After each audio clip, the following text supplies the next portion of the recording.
नमस्कार ओडिशा, जय जगन्नाथ, जय माँ बिरजा।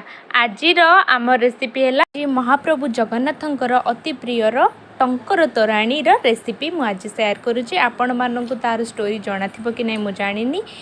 आज मो अजा आपण मानक तार स्टोरी जनइबे, आपण मैंने शुणु टिके। नाथ स्वामी नयनपथगामी भव तुमे। आज जगन्नाथ धाम स्वयं जगन्नाथ आम उत्कलर बा ओडिशार गौरवमय ठाकुर, जहाँकर संस्कृति सारा भारतवर्ष पालन करुछंती एवं मानुछंती।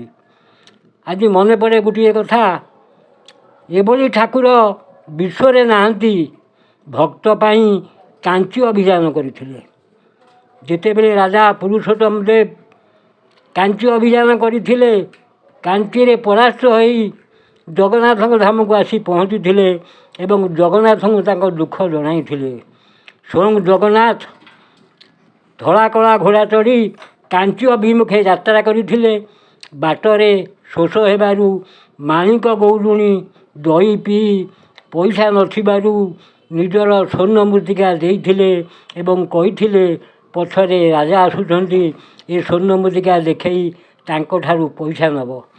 राजा जेतेबेले पहुँचिले तांकू माणिक गौरी कहले, देख आगे सैन्य दी जन जाउछंती कांची अभियान को, से तांको पाखरे पैसा नथिबारु एई स्वर्ण मृत्तिका देइछंती। ए स्वर्ण मृत्तिका बंधक रखिछंती, आपण नियंतु मते पैसा दियंतु। राजा आचंबित हो गले, चकित नयन तांकू अनाइले, कहले धन्य माणिक, धन्य तोर तपस्या, स्वयं जगन्नाथ तू आज दर्शन कलु। प्रभु जगन्नाथंकर कहानी शुणिकी आपण मानक जदि भल लगी ताहले लाइक कमेंट शेयर करने और सब्सक्राइब करने। टंकर तोराणी, जय जगन्नाथ, जय माँ बिरजा।